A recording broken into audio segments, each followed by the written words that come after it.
What's up, world? I just, I don't know. I mean, I don't know. They Insert here. Yo. It's a terrible game. Bottom line. It's terrible in every way. Graphically, it's terrible. Gameplay is terrible. It's just terrible. Angry Nick mad. That game sucked, and it's gonna suck no matter how many revisions they make, and it just sucked even more because they put a Kinect with it. Angry Nick mad. Or if there's violence, I'll just laugh and enjoy the fun. Kaz Hazari. Kaz Harai. They just kind of got tired of Angry Nick on the first one and say, I'm going to pass. Oh, yeah, so I do. Precisely. No. I No. do all my work. No. And You guys are unfortunately, so I don't. cute. Oh, thank you. I try. I mean, let's face it, Mario and to a lesser extent Zelda is what carries Nintendo at this point. Always be radical. I love you, little podcast. You're the bestest thing ever. For the promise of a new Super Smash Bros. And the Zelda game, yes. You will not find a better story presented in any other game genre, in my personal opinion. Like, JRPGs have that. They have that story. That's what the entire game felt like.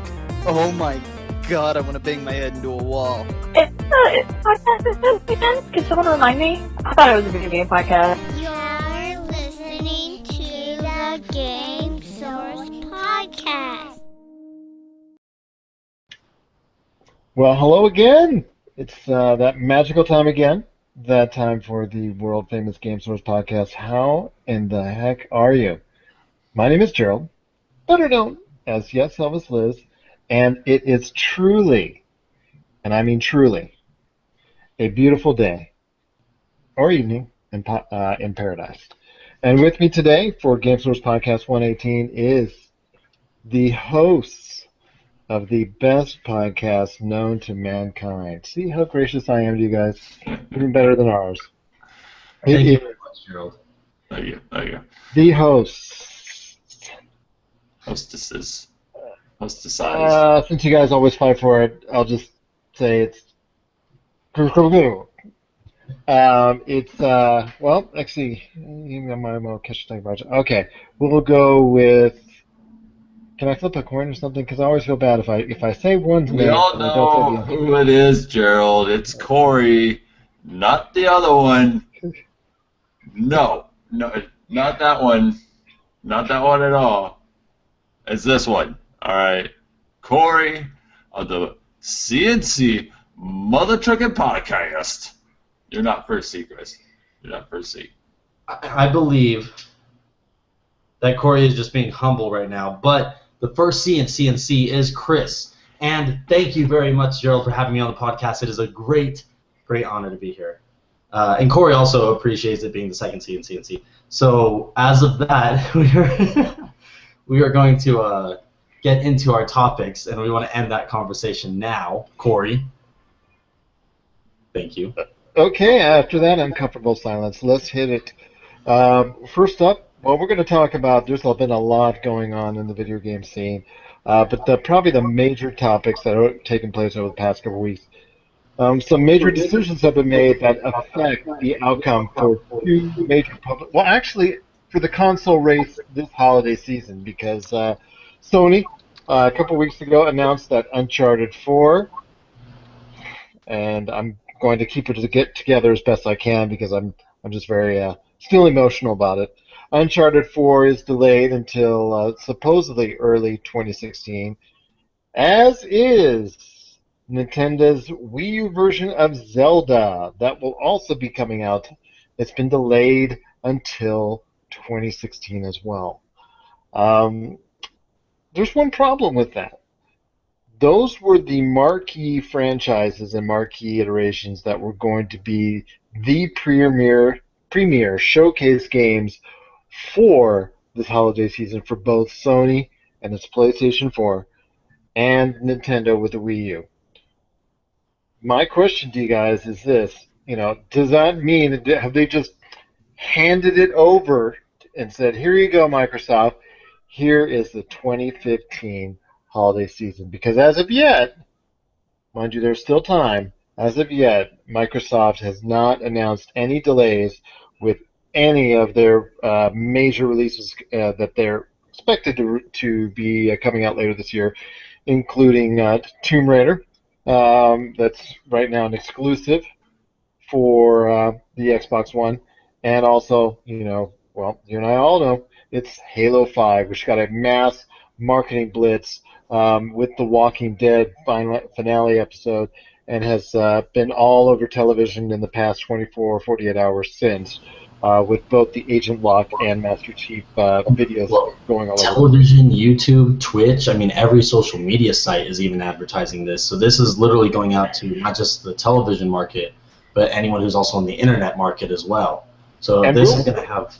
And we'll touch on Halo 5 and whether it's too early or too much, too soon. We'll touch on that in a bit. But I wanted to ask you guys real quick. And Corey, Yes.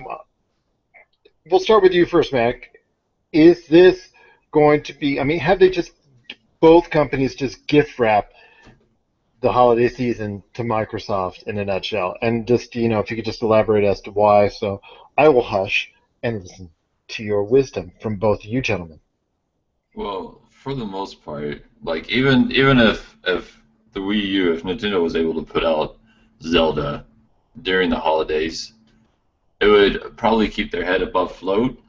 But I wouldn't say that they could win the holiday with Zelda. There's no way they could win the holiday with just Zelda in comparison to Halo 5, or even if Uncharted 4 came out for PlayStation this year. So, like, Nintendo didn't have a chance. Microsoft having its big staple for Halo 5 in comparison to Uncharted 4, with Uncharted 4 not coming out, definitely Microsoft is going to be on top. But one of the things that Sony has going for it is, like, it might not be like a huge push like Uncharted would, but they do still have Destiny that's supposed to be coming out as well, from what I understand. Am I right? Or is it supposed to be next year? You're supposed to be talking about Destiny 2, right? Yeah. Activision probably will not. Actually, the game has had some serious legs. Whatever people initially said in the beginning, including myself, regarding its mediocrity as far as reviews are concerned, and thoughts from a lot of people. Chris, as a case in point, is still into Destiny, and it still has legs. I still play it once a week. I don't see it personally. I don't see Destiny 2 coming out until 2016 because I think it's got some legs. I think 2 years between iterations of Destiny, especially with all the DLC that they'll add up until that point in time, is probably a little bit more of a certainty. But it could happen. It could happen. We'll know more about come E3. But Rise of the Tomb Raider, definitely something that, if adventure fans want to scratch that itch, if Uncharted 4 is, obviously it's been pushed back, that's definitely one way to go. Chris, just your thoughts, man. Have they gift wrapped it for Xbox? Is it, I know you guys have a great affinity for the Xbox, and being longtime Xbox fans, is this something that you were hoping for Microsoft, so maybe they can actually catch up in many ways to what the PlayStation 4 has been doing the past couple of years? I believe that it's a good idea that of course everyone wants sales. They want to be able to sell enough, but I think that Microsoft is really going to start jumping up in this game if they can keep up with the software and hardware parts that, outshine Sony. I mean, since they've already been back in sales, to catch up in sales, the only thing they're going to have to do is just keep pushing. And so whether through advertisement, through software, through hardware, they're going to have to just keep pushing in a better way. And definitely, I can see them being very beneficial from this in the next few years.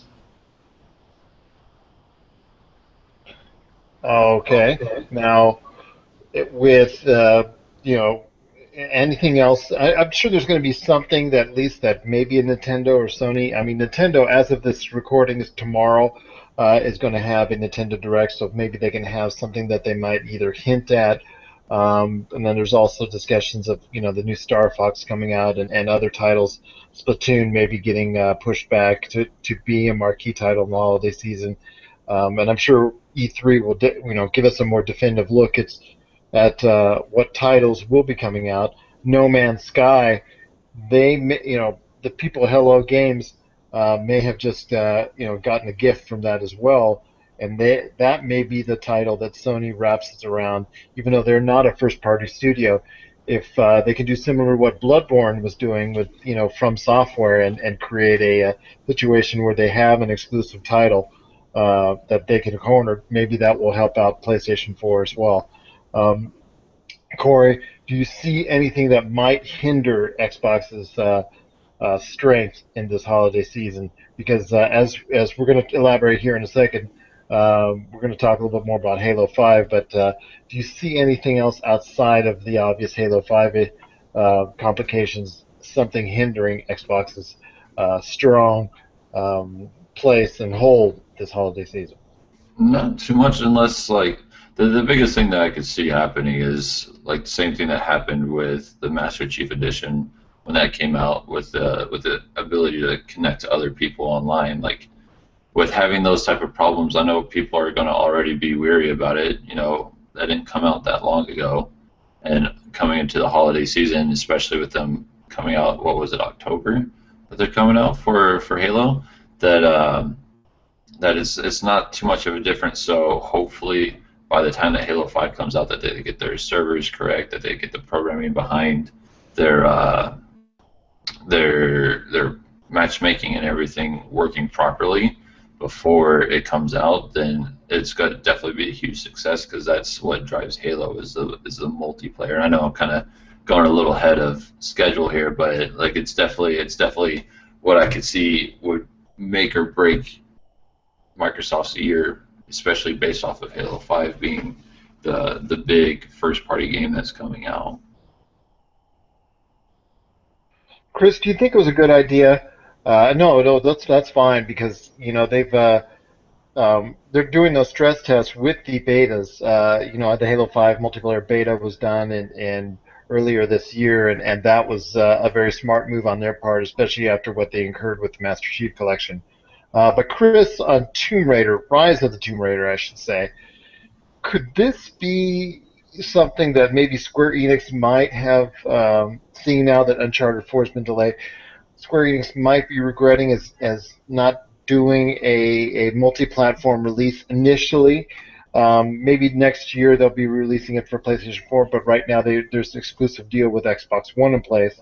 Might they be regretting the decision to just go exclusively with Xbox One, seeing how they could have been the only real adventure game that's action adventure game that's available this holiday season? Well, I mean, whenever there's an exclusive, everyone people start thinking, okay, if I'm going to get this game, I'm a huge fan of this series or that series. They decide maybe this will help them buy into that console. And if there's a partnership in that same sense, let's say that, we'll actually go with Bloodborne since that's already out. Sales of PS4s actually went up because of it as well. People that didn't have a PS4 decided to just buy one just for that game because it's an exclusive, because they have a backstory of Dark Souls and Demon Souls running that type of game style. Tomb Raider, who's been around, Lara Croft has been around for decades now. This could help push Microsoft sales, and I think they knew that, knowing that they can get more money directly from Microsoft. I think in a business standpoint, they can realize, hey, if we do an exclusive the same way that already millions of people know and love, to buy that console just to buy that game, then they'll make money on both ends. I believe that their smartest move would probably just be a time exclusive, whether it's a year like Destiny did with their DLC and everything else like that, or if it's going to continuously grow to be the only on a Microsoft platform, it may be a downfall. They may only have to be able to put out one or two more games and then end their series, but I don't think that there's much further they can go just being completely exclusive. We saw that with Square Enix when they went to with Final Fantasy and 13. They've moved that over to Xbox, and their sales skyrocketed. They realized exclusives are not the best thing. They helped with initial sales, but once they put it over to Xbox, their revenue came in a lot more. So I believe doing a timed exclusive would be helpful to them, but as a as a business decision right now, them saying that it's Xbox only is very smart on their end because they're going to have people buying the game no matter what. And then later on, they'll have more people buy it if they do decide to go out of exclusivity. Well, I can agree with you from that sense when Uncharted 4 was still targeted to be most likely a November release. Because obviously, if they released Uncharted 4 when they should have or when they were supposed to, it would have been torn who had PlayStation 4s tied between getting either Nathan Drake or Lara Croft. I get that, but the folks at Square Enix now might be a little bit, shaking their heads a little bit in saying that maybe they did it too hastily because Uncharted 4 has been delayed. That leaves them with the only action-adventure game available this holiday season of a major AAA title, I should say. And then conversely as well, I understand Microsoft is compensating for being a platform-first exclusive. I get that. That's not a question, and I totally understand that. But the money you can make by being released right away on a multi-platform, now that Uncharted 4 has been delayed, could be more substantial than anything that Microsoft could have sent over. Because Microsoft, when they made these, deal with Microsoft, and Microsoft probably sends them X amount, it's probably based on partly was probably based on Uncharted 4 being released in that fall, in that window, and causing some of those sales to not be there on the PlayStation 4 side. Corey, do you agree with Chris, or do you agree more with thinking maybe outside the lines that they may be regretting the decision at least in a little bit? There's pros and cons to both sides of it.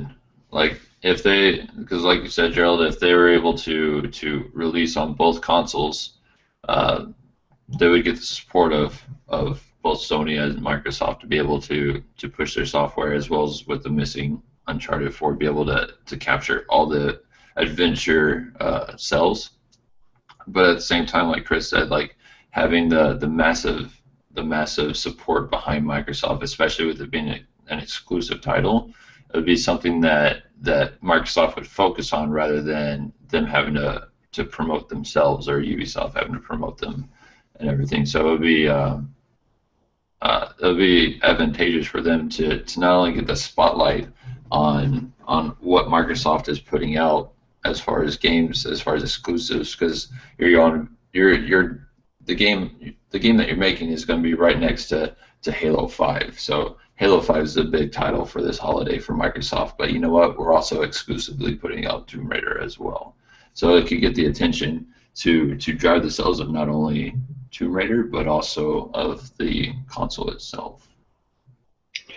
Do both of you guys, and I'll start off with you, Chris, do you think that a Uncharted collection of the previous 3 iterations, bumped up to, inevitably will be bumped up to PlayStation 4 because seemingly that's the thing to do these days?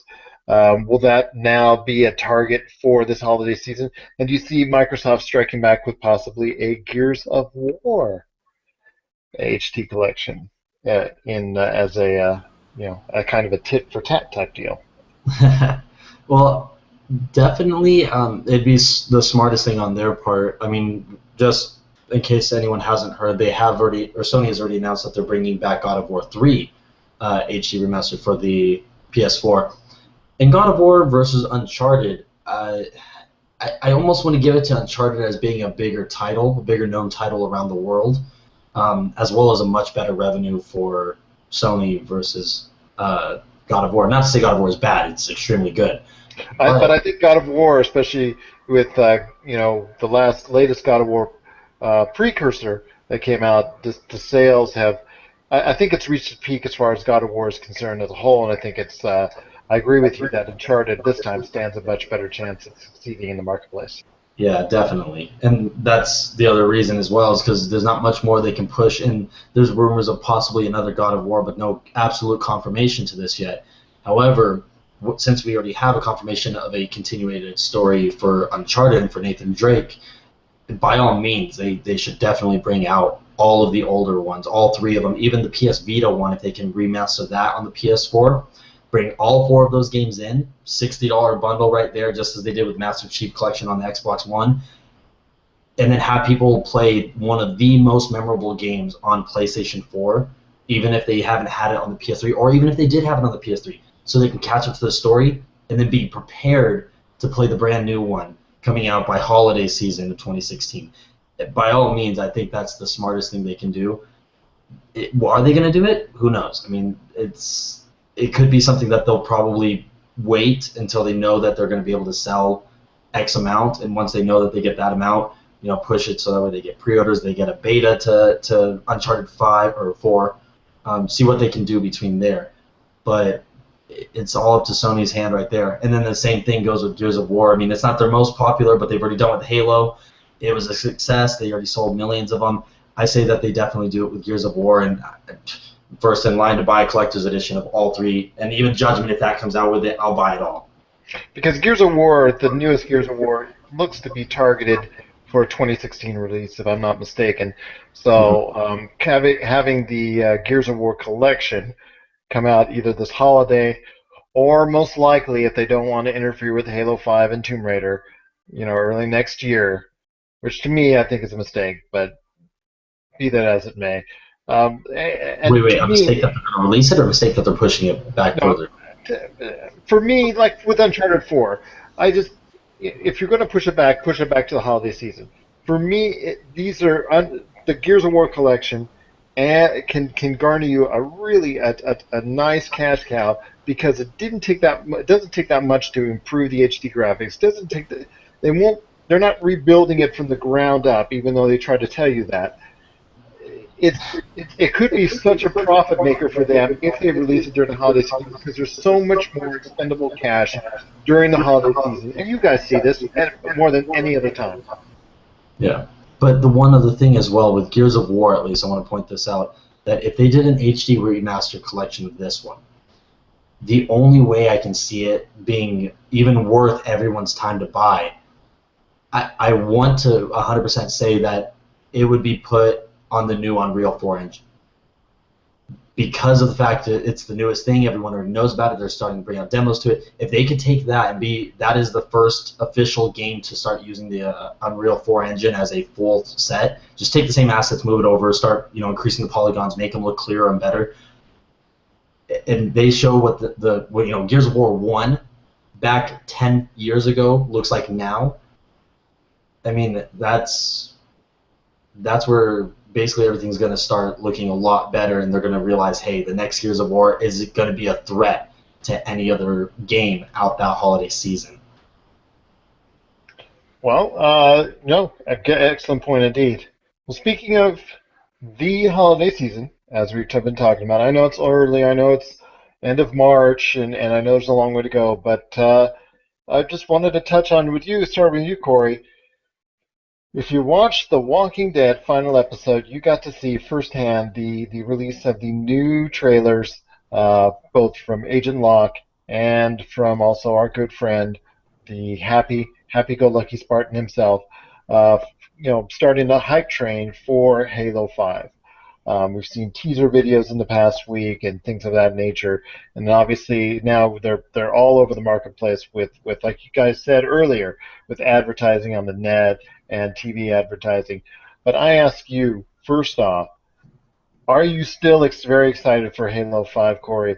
And second, do you think it's too much too soon? And you think people are going to be burned out by the time late October 27th, which was the announced release date, comes in?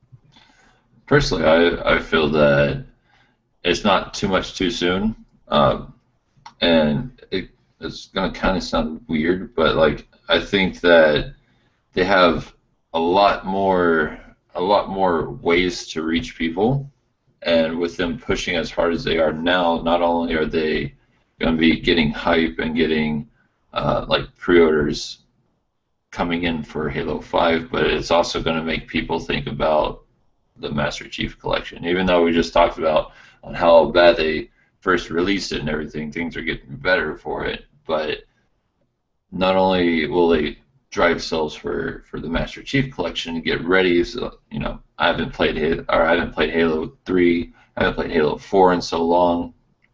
Go through the whole series again to get up to Halo 5, and pretty much through not only push sales for those, but also be able to advertise through the Master Chief Collection, which they already have with not only Nightfall, but also like talking about or just showing off the beta, which was through the Master Chief Collection, as well as putting like ads through the lost my train of thought. Putting ads for Halo 5 there, but also like being able to just basically having that rush around it because of all the games that are going to be coming out.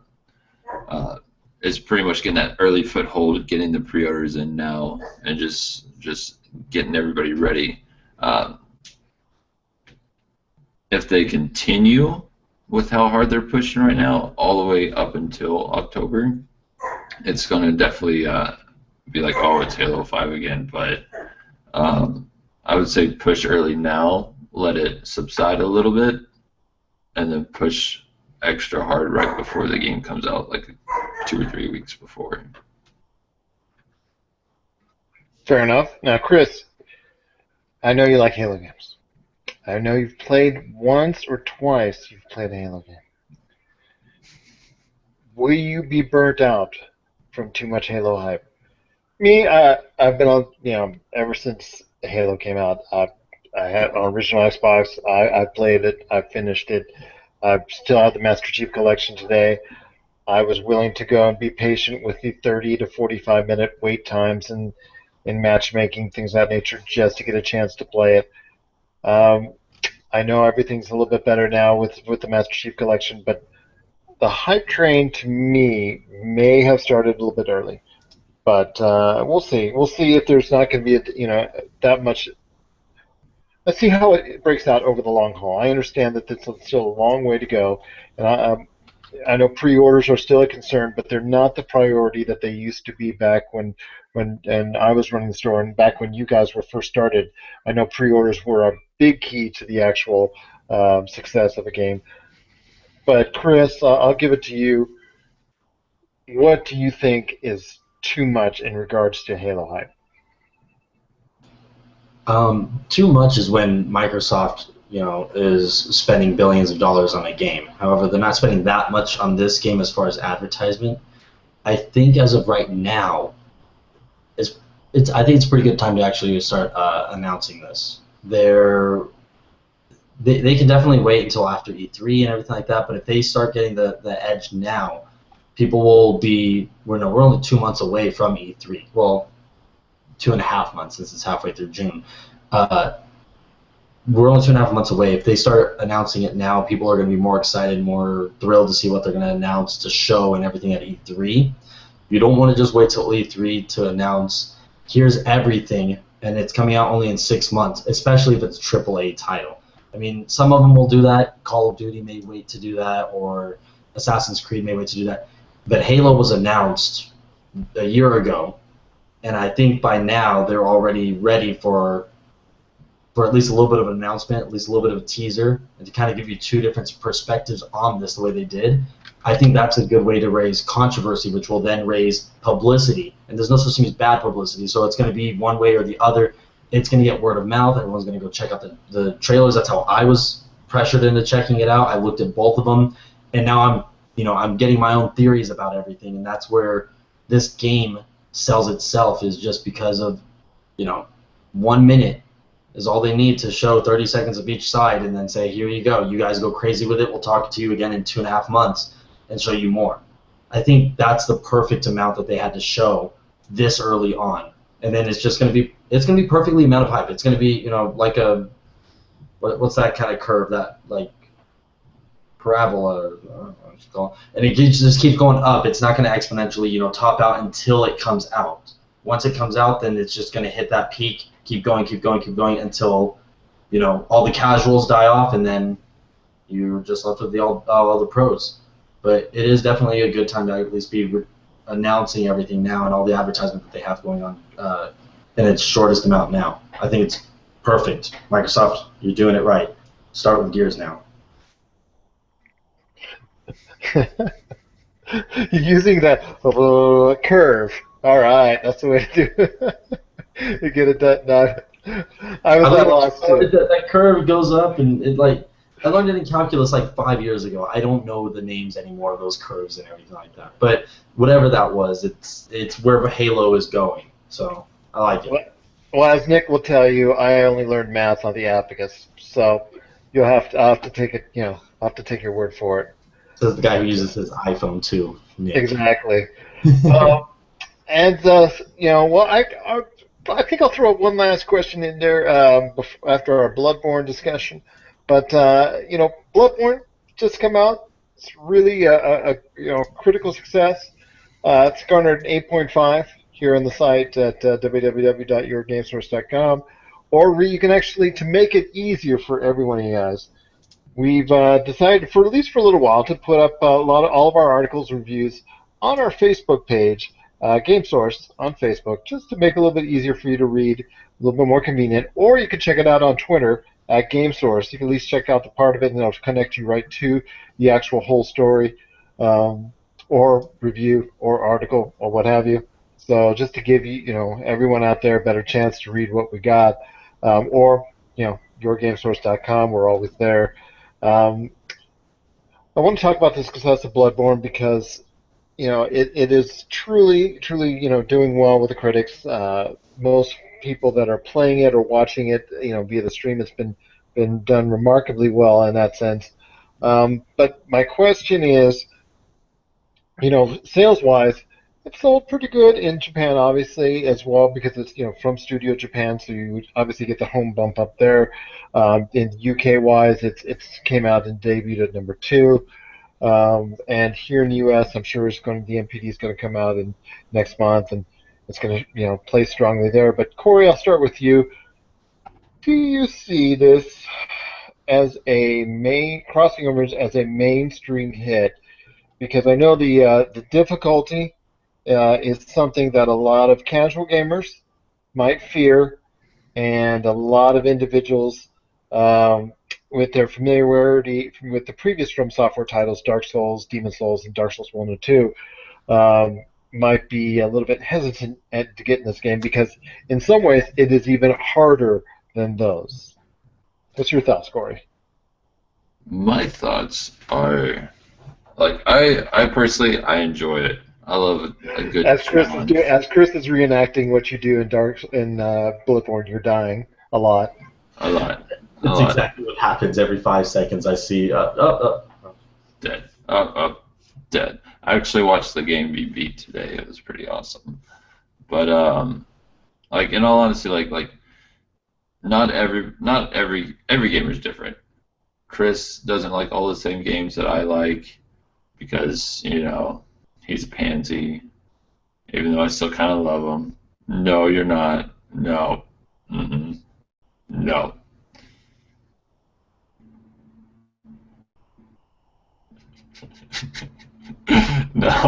No. Anyways, so as far as gamers and stuff being too difficult, everybody has a game for themselves. I personally see it as a huge pleasure seeing the difficult games coming to America, coming over from Japan, even though that it might not be as big of a following as something like Mario, which all you do is run to the right.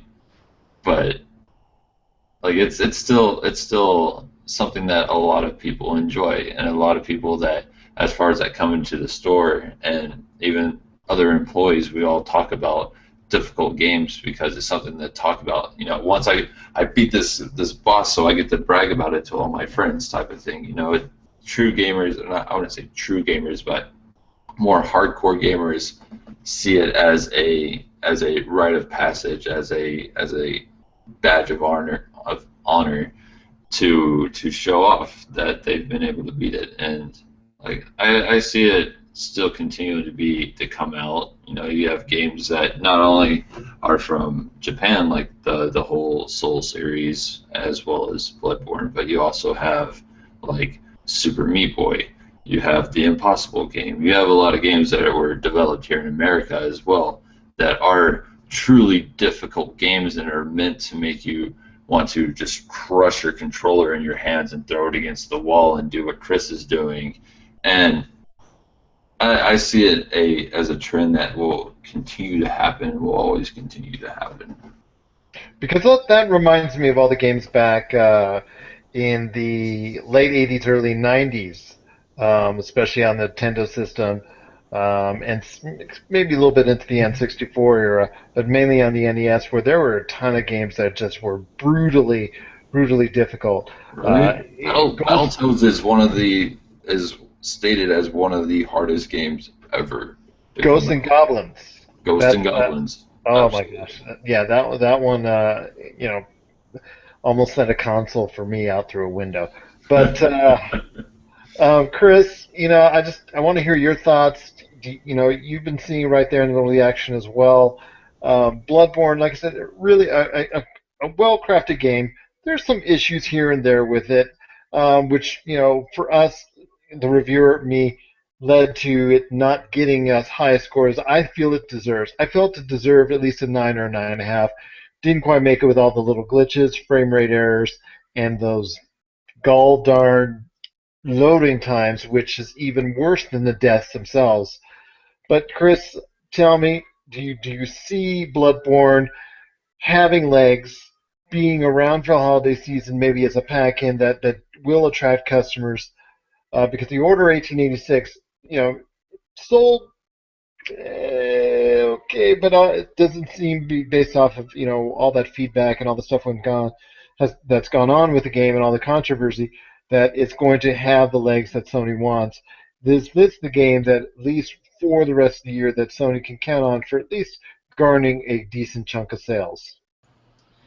I think that for the most part it is. Like the whole game, so as a general, Dark Souls and Demon Souls and the writer coming in to write Bloodborne, I mean, he did it perfectly. He came out with another game that people are going to love and keep playing, and then continuously play it for years to come. Whether not so much of the casual gamers obviously may get frustrated or this or that, but the people that want that challenge or want that masochistic feel of, let me keep trying, and I'll keep dying, but I know as soon as I get past it, it's going to be the biggest rush that I've ever had. And those people are going to keep that game alive. As of right now, and I mean, you can see this with almost a lot of different games out there, but Bloodborne on Twitch, on YouTube, it's probably up there in the top 6 to 10 most viewed videos, and it's because of either people that are trying to get to the highest level and do PvP, which is a big part of that whole situation, or people speedrunning. And speedrunning is becoming even bigger than it was 5 years ago or 10 years ago because people can watch it live on Twitch and YouTube and stuff like that. But watching the people that can do that and beat the game in 40 minutes with glitches or an hour and a half without glitches, it gets a rush of like, oh, how fast can I do this? Or how many times do I have to die to beat this? Or trying to beat the game without even dying. That's another big rush. So there's so many different challenges. Even though there's no point score at the top, it's a game that you can keep trying different things. Let me see what I can do with this weapon. If I can beat them with, just a frying pan. Let me see if I can beat it under an hour. Let me see if I can do this and this and this. And the hardcore gamers that will like that story and understand the bosses and understand the mechanics want to risk themselves at every level and try different things. And that's what keeps them coming back.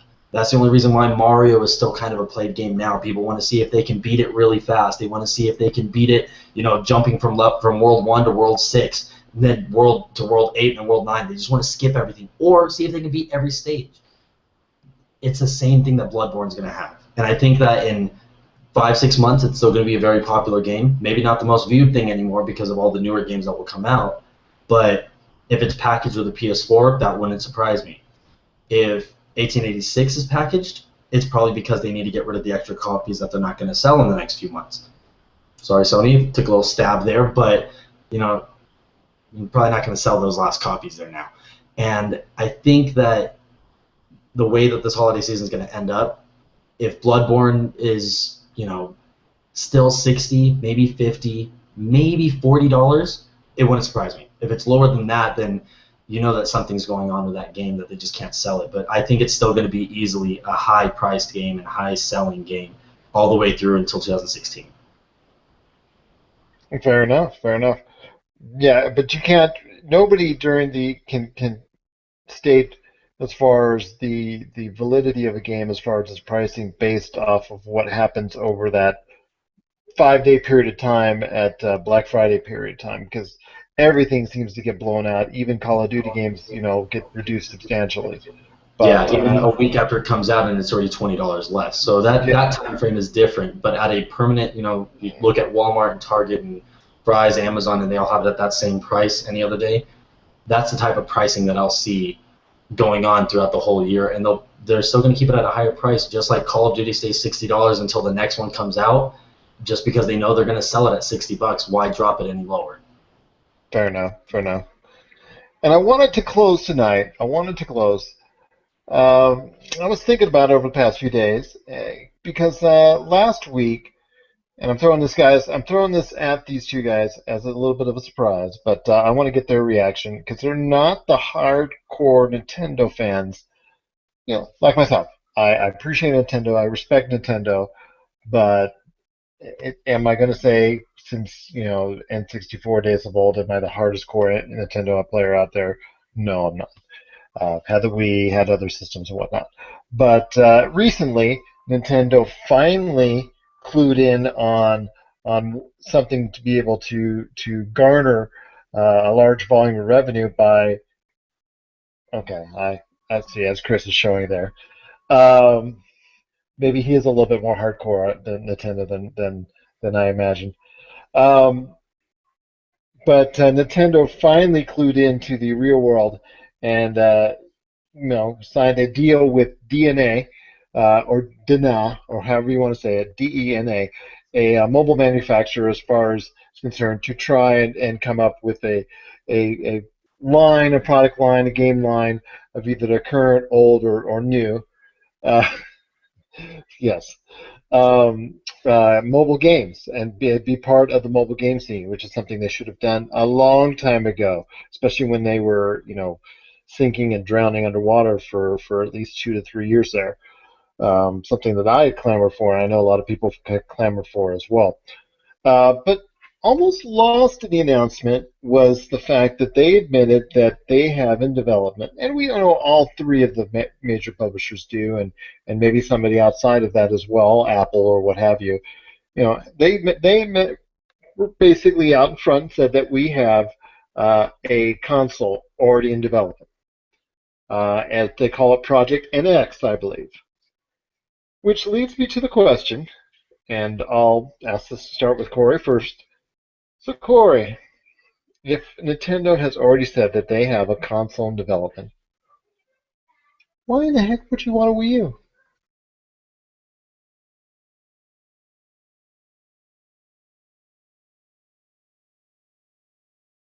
Corey? We lost you, Corey. Your volume has gone way down. I know you're probably stunned silence after when I asked that question, but Chris, I'll start with you then, as you're flashing up the Mr. Amiibo himself. Although there's a lot of Amiibo fans for out there. days, by the way, yes, still packaged Meta Knight, not open. Amiibo fans and Nintendo fans may not be one and the same, because a lot of Amiibo fans are actually I sell it on eBay fans, as we discussed a few days ago. But I'm not reselling mine. I sell mine packaged only because I don't want to play him, but he was an exclusive, and I don't know why I haven't opened them, to be honest. But all the other ones that I have that I like, my favorite characters like Ike and Kirby, Sheik, Fox, all those other ones, I've got them open. But that's just me. Now, I also have the Wii U because I like the Nintendo exclusive games. Mario Party that just came out, Smash Brothers.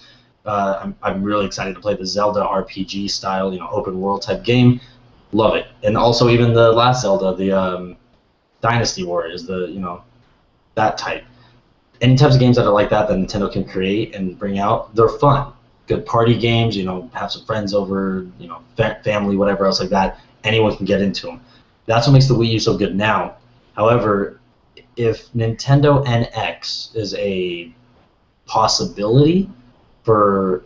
Well, they've already said they're working on it. So they're working on that. There was a week into it. It wasn't confirmed that it's like oh, guess what? It's coming out this holiday season. It's something But it's like you're selling the GameCube and you're playing the GameCube and you're so proud of your GameCube and you're having a great time and all that with Super Smash Brothers Melee and whatnot, and then they tell you the Wii is right around the corner, or at that time it was called Project Revolution, but it makes you look at your GameCube and go, why would I want to continue buying anything more for it? Or if somebody who was interested on, why am I gonna buy one if I know that 2 holidays down the road I'm going to be buying a Nintendo NX? Well, look at the consoles now, like Xbox One and PS4. They announced those, a good half a year in advance, and still people are buying 360s.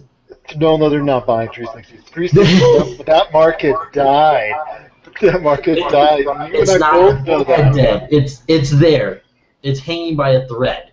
But there were people that were still buying it because they saw the prices. They saw $400 or $500, and they were like, you know what? I still like Halo. I still like Uncharted, and I'd rather play it for $200. But even GameStop in its call to investors, most recent call to investors, actually admitted that the previous console market dropped much sharper than they believed it would. And that was at the initial time of the release for the next gen, correct? No, they're talking from then to now.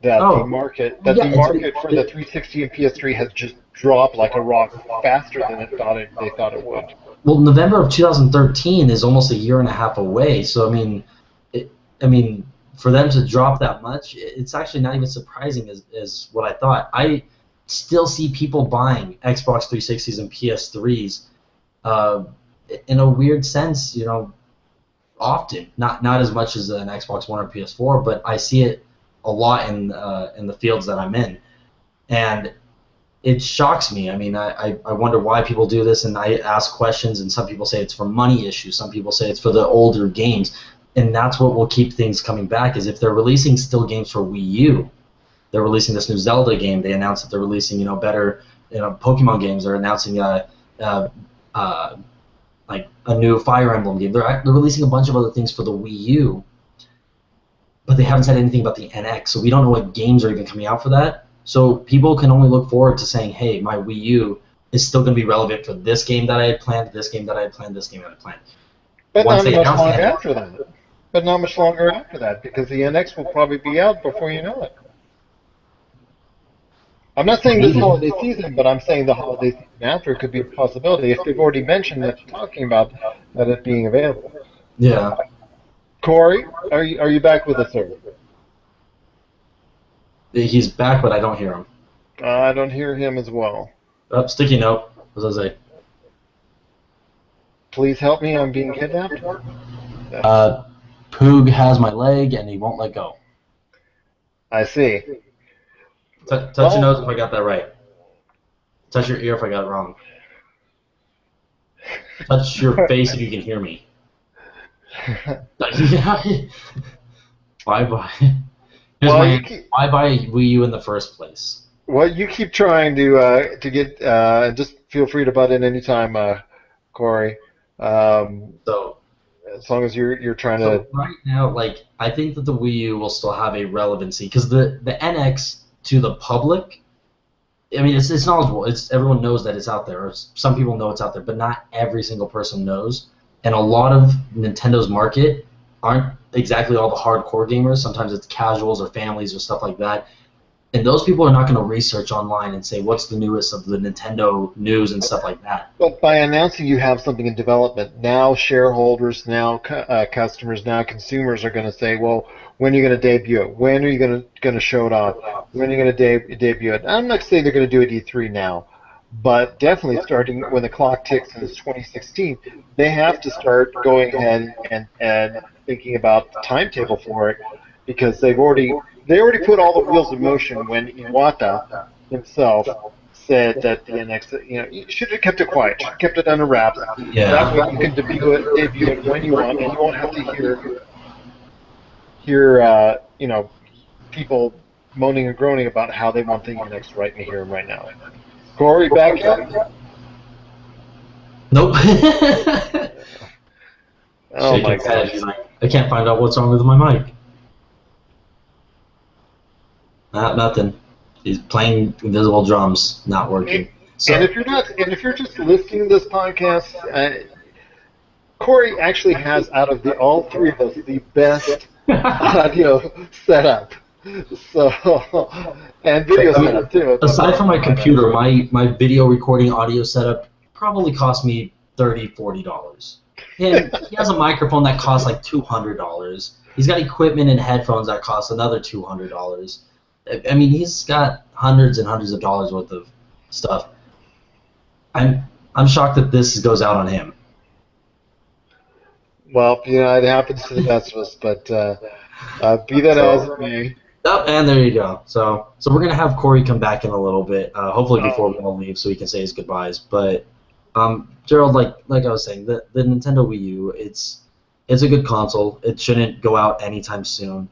I mean, I know its sales are already dismal between like what they're expecting, but I think that it's still a relevant console until Nintendo probably comes out and either starts showing pictures or shows other things about the NX. Because if people just hear Nintendo NX, they don't, they're not going to know exactly what this is. Is it a handheld or home-based console or this or that? Until they go and research it, they go Google it and they see, oh look, who Kotaku or Game Radar or Tech Radar. I mean, if someone announces what more of a story of it, then they'll know like, oh, this is what they've done. But until then, I think the Wii U it's their most prominent console. They don't have a Wii. They obviously don't have GameCube and 64 anymore, but their Wii U still has a great lineup of games that will definitely still sell it. Zelda, Mario, Kirby. And Splatoon, and there's other great titles. I'm not disputing that. I'm not disputing that Nintendo has still a lot of great titles in the queue. I'm just questioning the thought process about announcing something and. Hello. There he is. So yes. Corey, tell us. I'm back. Corey, tell us why would you want the Wii U if the NX is already known to some consumers as being, on the way, which is going to say, people that are just going to start asking for it and nagging them on it until they announce something a little bit more clear. Well, first off, why would you want a Wii U in the first place? I kid. I wrote all this down, by the way. But basically, we don't know what's in store for the new console, so it's hard to tell why somebody would do it. But if you look at the same way that they went from the Nintendo Wii to the Wii U, the Wii U is pretty much almost 100% backwards compatible with whatever was for the Wii. Looking at controllers, looking at games, looking at even digital content from the regular Nintendo. It's going all the way back to the Wii U. So I think that if they were smart, especially with them cutting the life of the Wii U down quite a bit, it would be smart to do something similar, maybe not 100%, but something similar to where they can still support what all these people, the few people that have purchased the actual Wii stuff and the Wii U, can move over to the new Project NX. Would be a smart move and kind of help out customers and everything. Well, I will tell you, and I think you'll agree with me, that once the NX does hit the marketplace and a customer has the Wii U and the NX, if they don't make a package that with all the Nintendo titles or with a nice allotment of Nintendo titles with the Wii U, it's an irrelevant system because there is no third-party support. At least the 360 and PS3, as much as it died quickly, still, when the PlayStation 4 and the Xbox One came out, still had a substantial third-party support and help, if I'm not mistaken. But the Wii U doesn't have that. Wii U hasn't had that, and Wii U never has had that. And at this point in time, it looks like it's not going to have it. So once that NX does get released into the marketplace, I think the Wii U is going to die an even faster death than the 360 and PS3. Am I wrong? Well, the big thing to consider is game designers are looking at how can I reach as many people as possible. With the Wii U is very unique in a way to where how it runs as a system with the controllers that it has available for it. You can't really you can't really cross-platform a lot of the games unless developers specifically make one that is for cross-platform and then one that's specifically for the Wii U, which you see Bayonetta 2, you see the Batman games being pretty much the only two that I can really think of off the top of my head that are like that. You're gonna add another one? Mass Effect 3. It was a launch title, if I'm not mistaken. Did that really go through though? Yes, it really did. Oh, okay. All right. So 3 games that we can think of that has reached across 3 platforms, which, by the way, all 3 of those did not happen at the same time as the other platforms, if I'm not mistaken. I could be mistaken. I'm not mistaken. That's what I thought. You're mistaken. Anyways. Yourself for the C in CNC. Anyways, like when game developers are making their games, they're going to go across a platform that they can pretty much write the game once for it to go across multiple platforms, so that a lot more people are able to grab it, rather than making a game specifically for the Wii U that only a handful of people can get, because only a handful of people are making games for it. It's a very vicious cycle. There's more people making games for the 2 consoles and PC, so it makes it a lot easier to go to that market because there's a lot more games there, so there's a lot more people playing those games versus the people that are over here not doing anything because they don't have any games to play. If that makes sense. In a way, in a roundabout way, yes, it does. Yes. No, those are all good points. I'm just saying, for somebody who doesn't have a Wii U, mm-hmm. and who's always going to be on the fence about buying a Wii U, I need more reasons to do it. And by announcing that you already have something in the pipeline, no matter if it comes in 2016 or 2017 or 2018, there's always something in the back of my mind saying, hey, this Wii U is already a ticking time bomb. And I understand that it's going to go off sooner rather than later. I understand the PlayStation 4 and Xbox One, their time will be limited as well as far as being a relevant console. But it just seems that their time is going to be much longer as far as their relevancy is concerned. I'm buying Wii U. I'm buying it already knowing that they've got something down the pipeline, and pretty much, possibly in 2 holidays, could be deemed irrelevant because of the NX. As soon as the NX comes out, it's really will be. Well, it will be the Wii U will be really in a bad frame of mind, and it'll just let the clearancing begin because it just the Wii U from the get-go has been set up for failure. From us, that famous press conference we all sat in and fell asleep in, and we were. And that has nothing to do with us driving from Las Vegas all the way to LA and going straight to that show. I think it would have been something exciting. Then we definitely would have been more interested. The PlayStation 4, the E3 conference, that was probably a little bit more exciting for us or individuals who went. The Xbox One, the initial concept of the Xbox One before they started announcing all the problems with, their policies and whatnot, that was an exciting event. But like I said, the Wii U is on a borrowed time, but I didn't realize until last week on how much borrowed time that was going to be.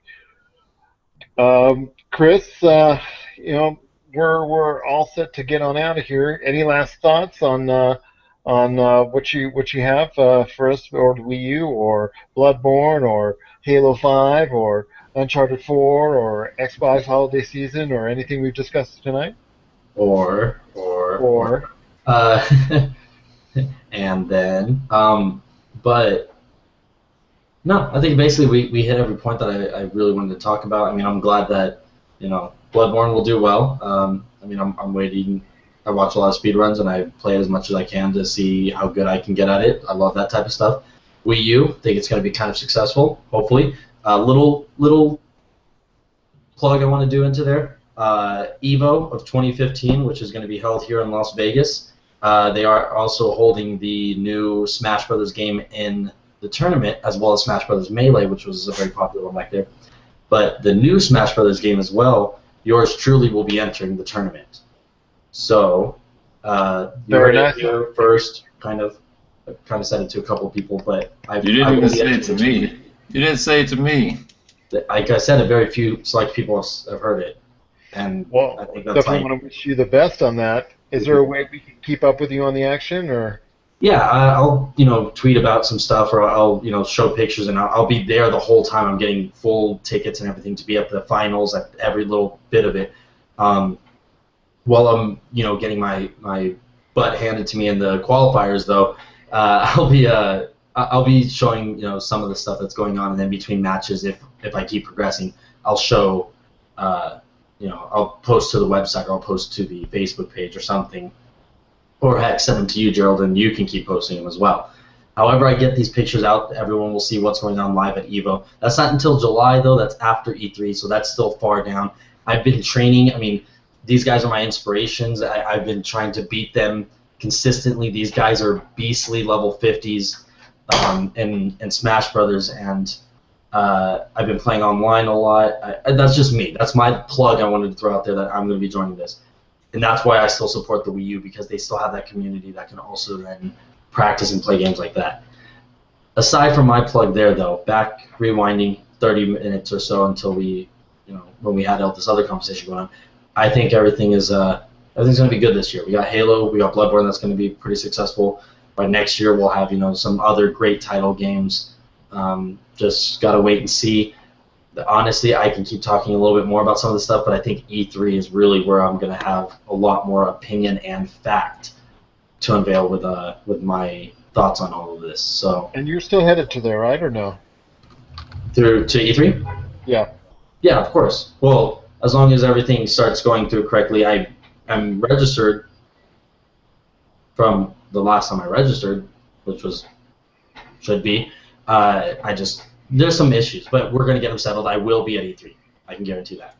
Even if I have to sneak in inside of a backpack and pop out somewhere in the EA booth and be like, haha.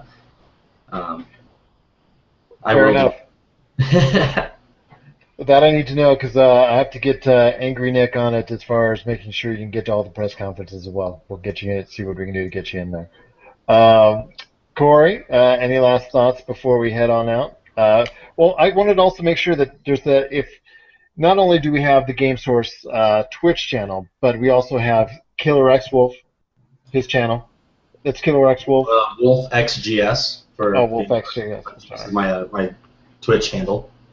And then Thoranius.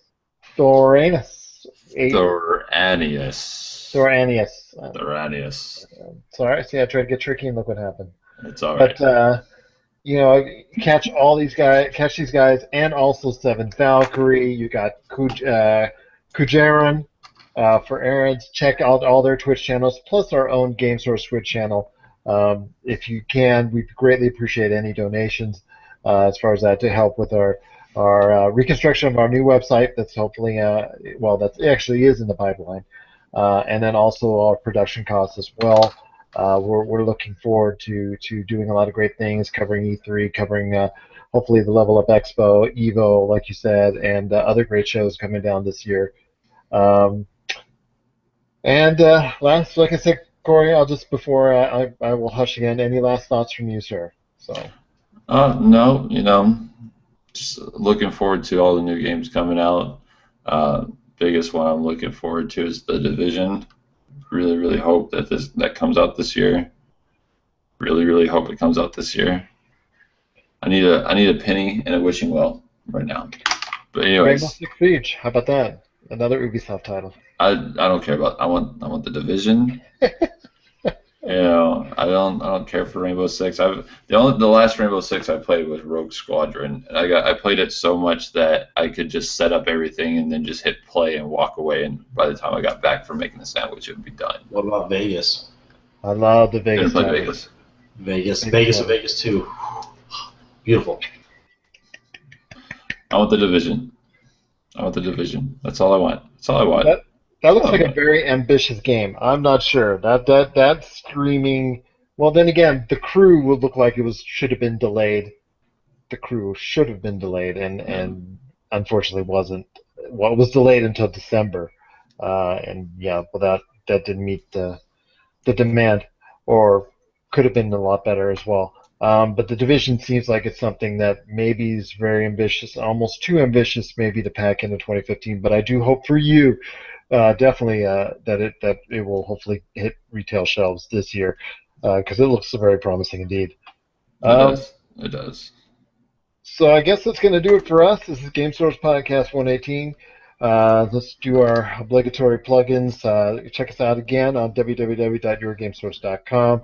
GameSource on Facebook, where you'll be seeing and we'll be posting directly a lot of our articles, a lot of the videos, and a lot more stuff that's going to come out to you. If you're not following us yet on Facebook, give us a like. A like. Follow us also at Twitter at GameSource. We've got over 1,000 followers there. We keep on updating the news, all over the web for you. We've posted over 35,000 different stories and articles on the net, on the video gaming, throughout the net, and provide our consumers with the best and most detailed information anywhere, from all over as the number one aggregate site of video game news and information. There is none better. And plus we put our 2 cents in with our videos, like our podcast now. Great audio, great articles, great reviews, great opinions. I know that Michael and I have got something coming up as far as a point counterpoint on the Power series that I got to post tomorrow, or hopefully in the next couple of days here. A lot of great stuff to look forward to. Game Source on YouTube. We have over 400 videos, and 100,000 people have already viewed our material. We truly appreciate it. We're not PewDiePie yet. We certainly would like, You know what though? We don't want to be PewDiePie. We want to be our own entity. We want to be the better. I want his better. We want to be. I want his pocketbook, man. I'll take his cash. I admit he's a great guy, great YouTuber, but you will not see the same kind of reaction. I don't care what he does on the screen. I care about what we can do in the moolah. That's what my guy makes millions every year. I need the Game Source to make millions every year for all of us, so that we can be called Poodoo Gerald, Poodoo Chris, and Poodoo Corey. Okay? Yeah. Poo-poo. Whoa. It goes Poodoo Corey and then Poodoo Chris. Oh, get it right. Oh, so you want to be the first P in P&P, right? Is that what you're trying to do? Yes. Wait, because I'm already the first C in C&C. Poodoo Corey, I stand Poodoo corrected, so I Poodoo apologize. Thank you, Poodoo Gerald. We're okay. You know what, Corey? I'm sorry. Just remember to check us out on Twitch at GameSource and WolfXGS and Theranos. That's right. Game_source, Theranos, and WolfXGS. No? I forget. That's not the way you say it. Say it for me, because Theranos. Theranos. There's an E in there. There's no E in there. THUI. If you just go to our Game Source channel, Game_source, you look at who we're following. We're only following our staff members, so you can see all their channels and just click on it and go from there. So if you have trouble spelling Theranos, just head on over our page and you can click, and he's on right there. But we got a lot of great stuff for you. We appreciate you following us, you liking us, you watching us, and listening to us. Once again, this is Game Source Podcast number 118. We thank you for watching. There he is from iDarb. Is that an iDarb? Nope. That's just me making it. That's my profile pic. That's your profile pic. Twitch.tv. Okay. Yeah. I love iDarb so much. I always think every 8-bit thing is. That game is so much fun. Awesome. It's just 8-bit Corey. That's all it is. There you go. 8-bit Corey, indeed. So for 8-bit Corey, Poodoo Chris, and me, Poodoo Gerald. Once again, thanks for listening, thanks for watching, thanks for liking us, and thanks for following. And have yourself a great day.